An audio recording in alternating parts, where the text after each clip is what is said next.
Kunevidiyo la ekhishwe umculo ngemva nje kokuthi uGeneral Khumalo engakwazanga ukufakaza kwikhomishini kaMadlanga ngenxa yokuhlaselwa ukugula. Uma ubuka le video cishe khona okunothisayo. Isimo sakhe, indlela akhuluma ngayo. Uma uzobhekisisa kahle, mhlawumbe uqhathanise nezinye izinkulumo zakhe lapho ethula inkulumo ethile emphakathini noma ku-interview ethile, kunomehluko ophawulekayo. Buka isimo sakhe, ungazothi uphoqiwe ukuthi enze lento ayenzayo noma wenzela nje ukuthi adlulise okuthile. Kodwa akuyona indlela ajwayele ukwenza ngayo njengomuntu ojwayele ukukhuluma esidlangalaleni, ujwayele ukudlulisa izinkulumo emphakathini, ama-report.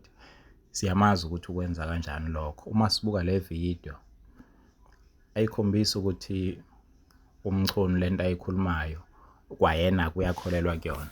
Ake simuzwe nje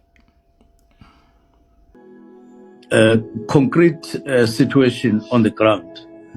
General Khumalo makes an example of a councillor that has just been murdered in Madini recently.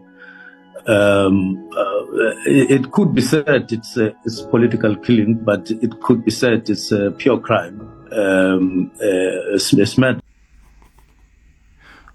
Enye into la umculo ekhombisayo ukuthi lento ayenzayo ayisuki kuyena futhi uthonyiwe. Uzozidefenda nje, kodwa uzozifaka emlilweni futhi. Kule nkulumo yakhe uzothi akufanele i-task team le ephenya ukubulawa kosopolitiki icubungele konke ukufa kosopolitiki. Isizathu sakhe naso uthi okunye ukufa ngokwemvelo, okunye kumane nje kuwukubulawa izigebengu okwenzeka kunoma ubani. So le task team le akufanele icubungule yonke leyo nto leyo. Angithi uyamuzwa uthini? I-task team akufanele icubungule ngokujulile ukufa kosopolitiki. Ngale nkulumo le ufakazela izinkulumo lezi ezithi wayihlakaza i-task team ukuze ivikele izinto ezithile. Uyena owayihlakaza noma owakhipha umyalelo ukuthi ihlakazwe. Ngamanye amazwi umculo ngale nkulumo yakhe uzozihenga. Noma ke sibona ukuthi uthunyiwe ngoba kakhulu kuthiwa besetshenziswa ukhethe uVusi Matlala, njengoba kuthiwa uze wamsongela ngesikhathi kukhanselwa ithenda ka360 million.